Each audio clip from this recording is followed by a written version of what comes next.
The teenagers were asked the easiest questions. And I'm sorry, but they failed to spell those words, and I could.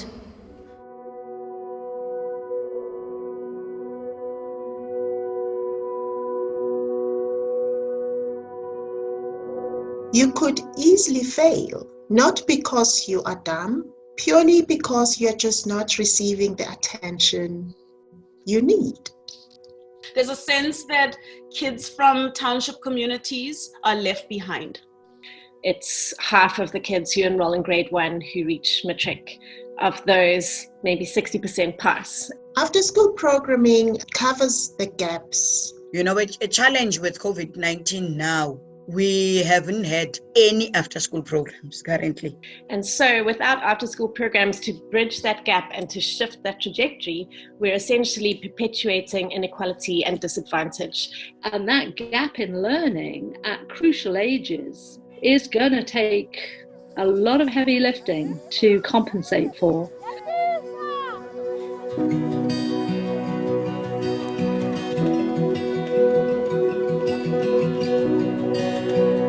It was like a startup sort of venture capital model of actively going out and looking for opportunities, and then having a developmental model that said, right, if we can support them financially, but also support them in terms of organizational development, they should be in a position where they can fly on their own. For years, they've been the only people that have been funding, and they have nudged us to say, you're not a baby anymore. I'm an art therapist. I didn't know anything about how to run an NGO, and the Learning Trust would give me very difficult homework. But if I look back, these homeworks, they made us grow. They are intimately informed.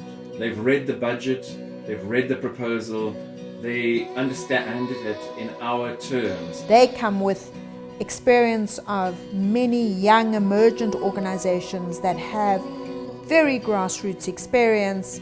We come with the picture of scale, and it's bringing those two things together where you get the magic. This is actually where I work, where is Stressiba Corner, where I get all crazy, where I get all noisy. The after-school programs that we work with are largely community-based, and so they are led and run and started by people who understand those communities really well. I started this organization when I was just finished matric, and I was just like 18 years. I was just doing things for the sake of doing them. I was a person with no structure, but when I met the Learning Trust, it changed my mindset. When I walk through the street of Khayelitsha, it's always feel good when I see a grade 10 learner saying that, I'm coming on Saturday, what time are we starting maths? I feel so good when I see second years, first years, third years saying that, Zukile, I'm still here because you helped me to apply. And they even sing when they come to the kitchen. Bati, boys and girls, siya chabula, chabula, chabula. When I grow up, I want to be an actress, a singer, and an IT specialist. Some of the kids come and they've never had anyone who tells them that you are the best. And just by hearing that, it triggers them to say that someone said I'm the best, and it means that tomorrow I want to be more. Because you say to them, 1, you matter, 2, you can do it, 3, you are bigger than where you are coming from.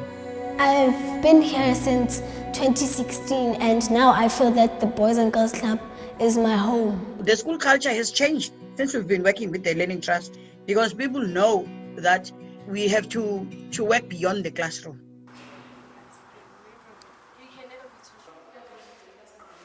So how has it been for you during the lockdown, not being able to come to the center? Oh, it has been heartbroken.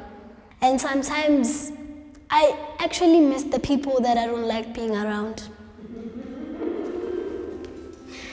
So although extracurricular activities have been suspended from schools, after-school programs have not been suspended, and they've continued in very, very different ways, and I think that that's really exciting.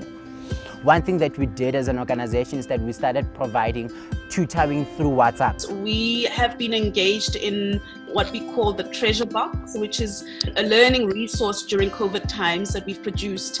Whether it's about making your own mask, or whether it's about writing to the president or the premier about what's the most important questions you have about COVID. School itself will become an after-school program. There are principles of after school that will become part of schooling. This environment reminds me actually of the 1980s. There were many people who were at home and who were unable to go to school.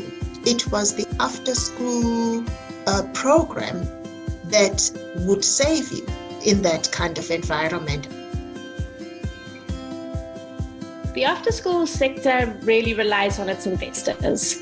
The education of our kids is a societal matter. It's ultimately an investment in sustainability.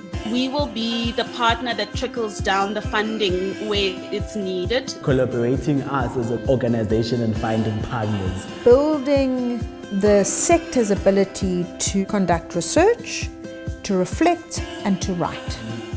I mean, these kids are our future. So if we are not going to take their education seriously, what future is there for our kids? Well, time really flies. Happy birthday.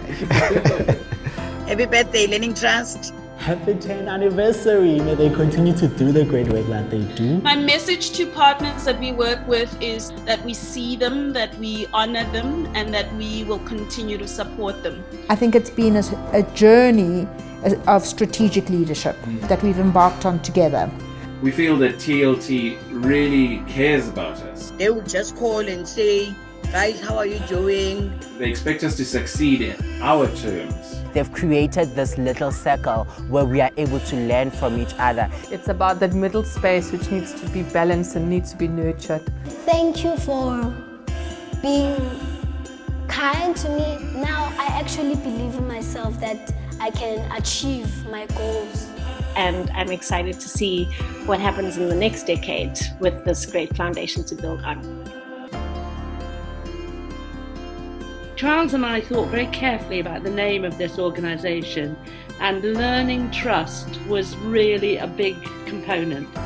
And I think that we've managed to keep that culture of learned trust